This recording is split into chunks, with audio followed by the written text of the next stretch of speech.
सर्व राज्य अधिकारी बनने की, सदा डबल तख्त नशीन विशेष आत्मा बनने की, सदा सोचना और बोलना दोनों शक्तियों को समान बनाने की, सदा परमात्म प्यार निभाने की, दिलाराम परमपिता परमात्मा की हम आत्माओं के लिए आज की अव्यक्त मुरली से शिक्षाएं।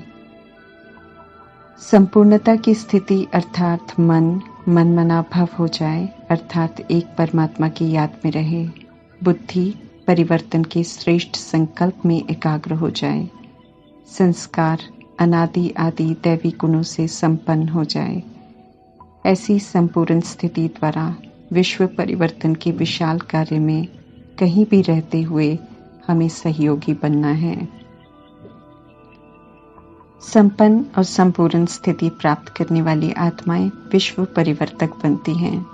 जब विश्व परिवर्तक आत्माएं संगठित रूप में अर्थात एक साथ विश्व परिवर्तन का संकल्प करेंगी तो प्रकृति के पांचों तत्व धरती, आकाश, जल, वायु, अग्नि संपूर्ण हलचल करेंगे, अर्थात सारी सृष्टि की सफाई का कार्य प्रकृति करेगी।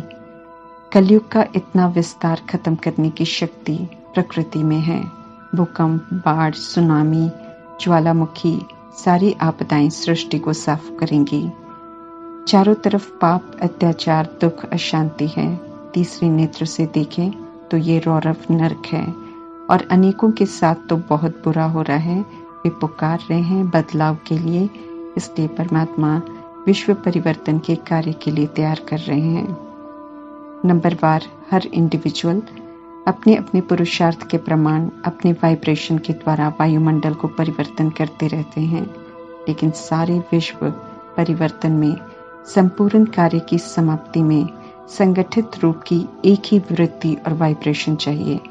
थोड़ी सी आत्माओं की तीव्र पुरुषार्थ की वृत्ति और वाइब्रेशन से कहीं कहीं सफलता होती है, लेकिन बेहद के विशाल विश्व परिवर्तन के लिए एक ही संकल्प की एकाग्रता चाहिए। परमात्मा ये स्पष्ट कर रहे हैं कि प्रकृति ऑर्डर तब मानेगी जब हमारी सहयोगी सूक्ष्म कर्मेंद्रियां मन, बुद्धि, संस्कार हमारा ऑर्डर मानेंगे, अर्थात मन परमात्मा में लवलीन हो जाए, बुद्धि एकाग्र हो जाए एक ही संकल्प में, और संस्कार में दैवी संस्कार कार्य करें और द्वापर युग से धारण किए हुए संस्कार मर्ज हो जाएं, अर्थात यूज न हो। सूक्ष्म कर्मेंद्रियों को परमात्मा के डायरेक्शन प्रमाण चलाने के लिए पावरफुल तपस्या चाहिए, तब ऊंची स्थिति तक पहुंचेंगे।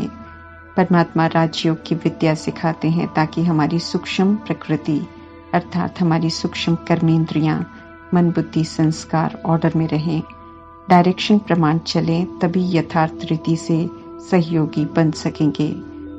अपनी सूक्ष्म प्रकृति पर नियंत्रण होगा तो स्थूल प्रकृति को ऑर्डर दे सकेंगे और तभी प्रकृति हाजिर होगी परिवर्तन के लिए। सृष्टि पर संपूर्ण सुख शांति तभी मुमकिन है जब सारी पुरानी दुनिया परिवर्तन हो जाएगी। मनुष्य आत्माएं दुखी हैं तो हम संपूर्ण बने और महापरिवर्तन का कारण बने, ताकि वे भी सर्व दुखों से मुक्त हो जाएं और शांति से विश्राम करें। पावन बनना है और सभी को पावन बनाने में अपना सहयोग देना है। मैं को अब हम में परिवर्तन कर हमें मिलकर संपूर्णता की स्थिति द्वारा ईश्वरीय कार्य में पूरा मददगार बनना है। तपस्या का किला मजबूत करना है। ज्ञान मार्ग प्रैक्टिकल धारणा का मार्ग है। स्वयं को परिवर्तन कर औरों को कर सकते हैं। स्वयं का भाग्य श्रेष्ठ बनाकर औरों का भाग्य बनाने में अपना सहयोग दे सकते हैं। परमात्मा की याद में खुद रहकर फिर औरों को भी स्मृति दिला सकते हैं। खुद नहीं करके औरों को कहने से कोई नहीं मानेगा, इसलिए पहले खुद करना है फिर औरों से कराना है।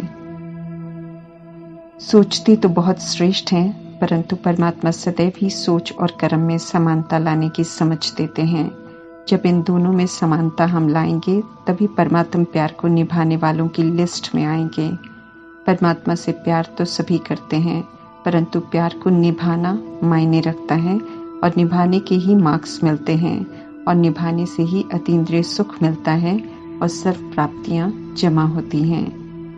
हम आत्माएं राजा हैं अपनी शरीर रूपी राजधानी के, स्थूल और सूक्ष्म कर्मेंद्रियों के, परंतु खुद को भूलकर कर्मेंद्रियों के गुलाम बन गए हैं और राजा से बेगर बन गए। सारे अधिकार हमने खो दिए। जो अपनी विशेषताएं थी उन्हें भूल इंद्रियों से सुख लेने लगे तो भटकना शुरू हो गया। राजा से फिर हम मोहताज बन गए। अभी पुनः आदि अनादि स्मृतियां दिलाकर परमात्मा हम आत्माओं को स्व पर राज्य करना सिखाते हैं। सूक्ष्म इंद्रियों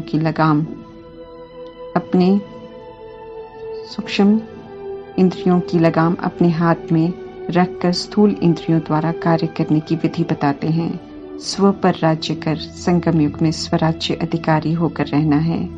जो रहते हैं वे अनेक जन्म तक विश्व राज्य अधिकारी बनते हैं। स्वराज्य अधिकारी बनना अर्थात किसी भी तरह के लगाव, प्रभाव, दबाव से मुक्त स्वराज्य अधिकारी अर्थात अपने स्वधर्म में रहकर अनादि आदि विशेषताओं को यूज करने वाले, कर्मेंद्रियों को श्रीमत प्रमाण चलाने वाले बनना है। इसके अतिरिक्त न वे देह अभिमान में आते हैं, न विकारों को यूज करते हैं। चाहे कोई कितना भी हिलाने की कोशिश करे या अपने प्रभाव में लाने की कोशिश करे, परमात्मा कहते हैं जो किसी भी व्यक्ति, प्रकृति या वस्तु वैभव के अच्छे बुरे के प्रभाव में नहीं आता है वही प्रभावशाली है और वही राजा है, राज्य अधिकारी है। अपने अपने राज्य अच्छे से चल रहा है कि नहीं चल रहा है ये देखना है, उसकी खुद ही चेकिंग करनी है। राज्य हमारा अच्छा चल रहा है या नहीं, हमारे साथी सहयोगी कर्मचारी अर्थात कर्मेंद्रियां चाहे स्थूल हो चाहे सूक्ष्म हो सही तरीके से सहयोग दे रहे हैं या नहीं, ऑर्डर में है या नहीं, ये हमें चेक करना है रोज और फिर परमात्मा से शेयर भी करना है। अव्यक्त बाप दादा पूछ भी रहे हैं और ध्यान भी खिंचवा रहे हैं। जिस भी कर्मेंद्रियों को ऑर्डर करते हैं क्या उसी समय उसी विधि से वो कर्मेंद्रियां हमारे मददगार बनते हैं। रोज राज्य दरबार लगाने का फरमान भी मिला है ताकि सहज प्रगति हो। तो क्या हम राज्य दरबार लगाते हैं? स्वयं का राज्य दरबार लगाना अर्थात परमात्मा समझाते हैं कि स्व के राजे या राज्य अधिकारी के स्वमान में स्थित होकर अपनी राज्य दरबार लगाएं और अपने सामने अपनी सूक्ष्म शक्तियां, मन, बुद्धि, संस्कार को, अपनी सहयोगी अष्ट शक्तियों को और अपनी सर्व कर्मेंद्रियों को इमर्ज करें। मन ही मन उनसे बात करते हुए उन्हें दिन भर के लिए अपना अपना कार्य यथार्थ रीति से करने का ऑर्डर देना है। शाम को या रात्रि को एक बार पुनः राज्य दरबार लगाकर सभी का हालचाल पूछना है कि सभी ने ठीक रीति से अपना कार्य किया या माया ने धोखा दिया। चेक करना है कि मन, बुद्धि, संस्कार रूपी मंत्रियों ने माया को अधीन करने के बजाय माया के साथी तो नहीं बन गए। सहयोगी अष्ट शक्तियों ने सहयोग की जगह असहयोग तो नहीं किया। कर्मेंद्रिय रूपी कर्मचारियों ने सुचारू रूप से कार्य करने की जगह अमानत में खयानत तो नहीं की। परमात्मा समझाते हैं कि इस तरह रोज राज्य दरबार लगाकर सभी राज्य दरबारियों अथवा राज्य कारोबारियों को कंट्रोल में रखो। देखें कि सभी राज्य कारोबारी 100% आज्ञाकारी, वफादार, एवर रेडी हैं।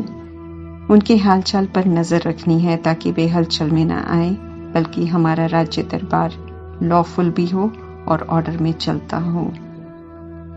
हम आत्माएं राज्य अधिकारी हैं। हम जितना शक्तिशाली रहेंगे उतना राज्य सहयोगी कर्मचारी भी स्वतः ही सदा इशारे से चलते रहेंगे। राज्य अधिकारी आत्मा ऑर्डर दे कि ये नहीं देखना है, नहीं सुनना है, नहीं बोलना है और कर्मचारी उसी ऑर्डर प्रमाण कार्य करें। ऐसा नहीं होना चाहिए कि हम आत्माएं ऑर्डर दें और कर्मचारी मनमानी करें, देखकर सुनकर फिर माफी मांगे कि गलती हो गई। ऐसे साथी समझदार साथी नहीं कहलाएंगे।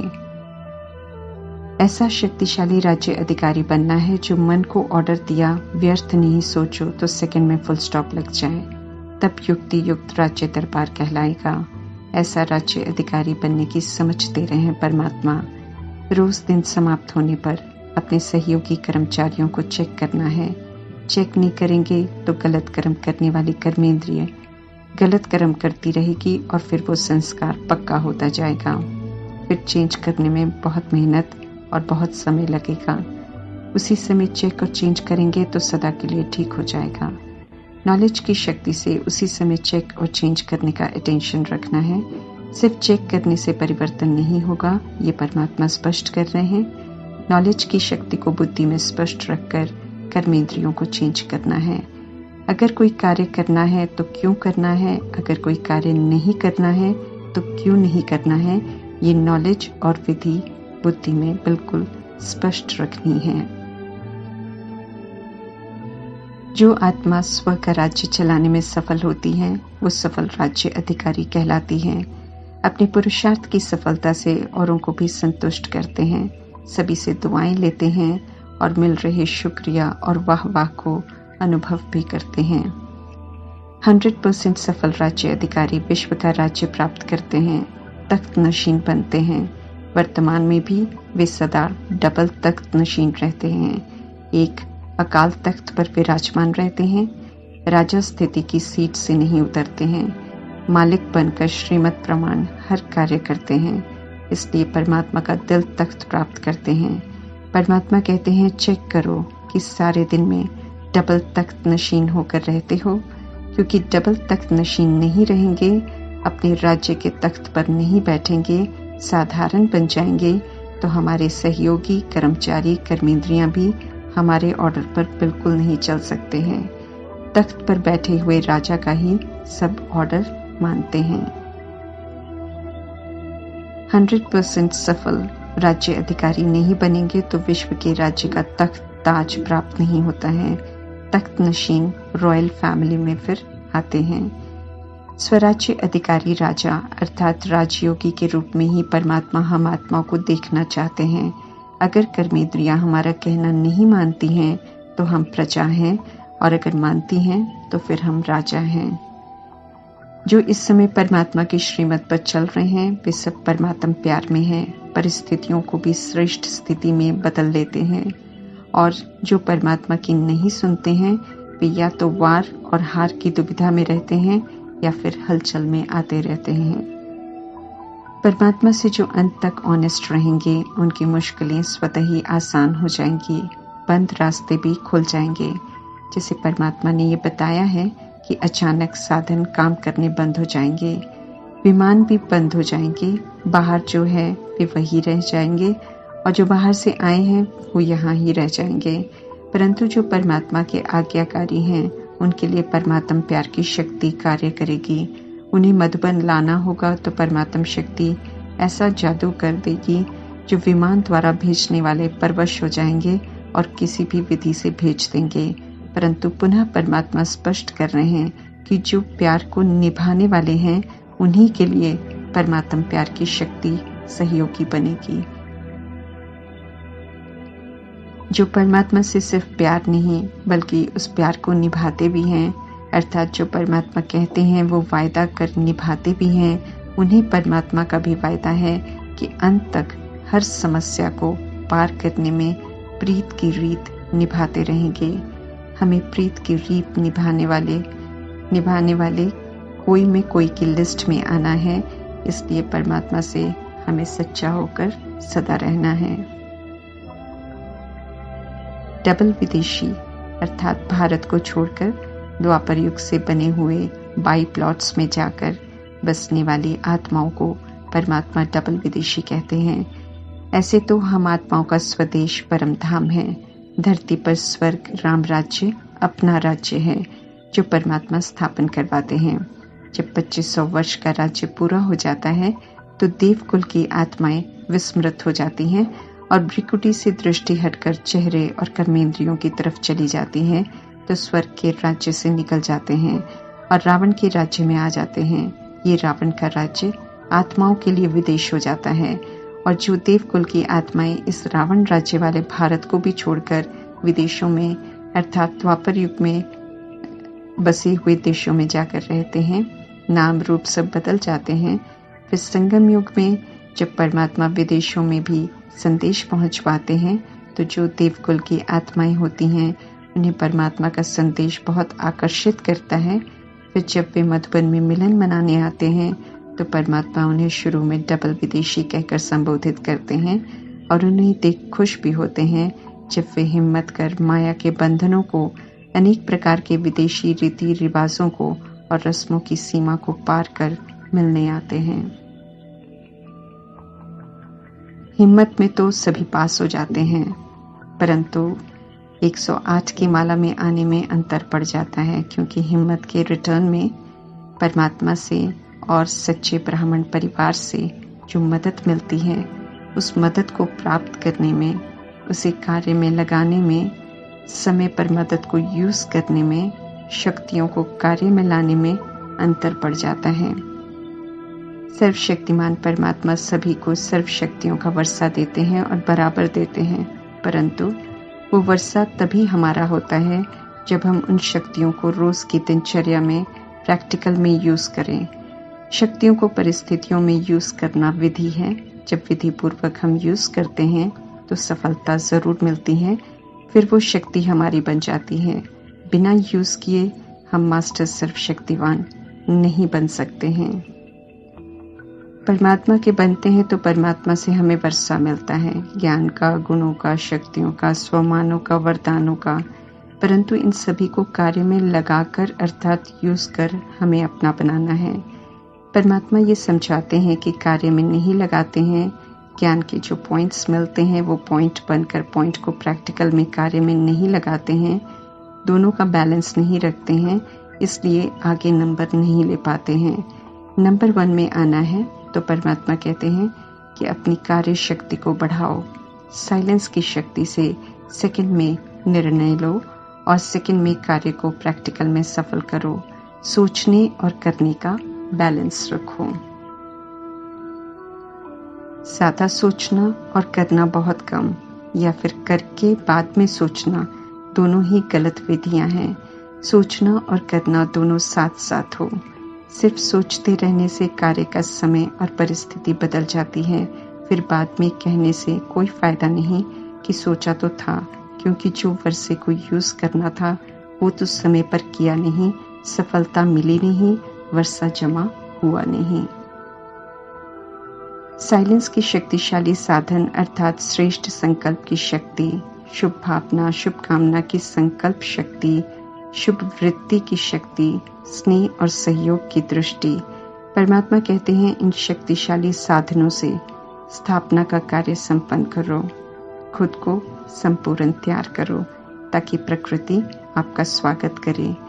महिमा की स्मृति दिलाकर परमात्मा कहते हैं कि अब चेक करो कि सर्वगुण संपन्न, संपूर्ण निर्विकारी, संपूर्ण अहिंसक, मर्यादा पुरुषोत्तम, 16 कला संपन्न बने हो। जब इन सभी 5 बातों में फुल हो जाएंगे तब समझना है कि मालिक तैयार है। अगर फुल की जगह परसेंटेज है तो तैयार नहीं है, मालिक अभी नहीं बने हैं, अभी तक बालक ही हैं। प्रकृति तो स्वागत उनका करेगी जो मालिक बनेंगे, बाप के बालक हैं, परंतु संपन्नता में तो 5 ही बातों में मालिक बनना है। लास्ट चांस है, समझकर तपस्या कर 5 ही बातों में मालिक बनने की तरफ परमात्मा हम आत्माओं का अटेंशन खिंचवा रहे हैं, एवर रेडी होने को कह रहे हैं, ताकि प्रकृति को विश्व कल्याण के कार्य की संपन्नता के लिए ऑर्डर कर सकें। ओम शांति।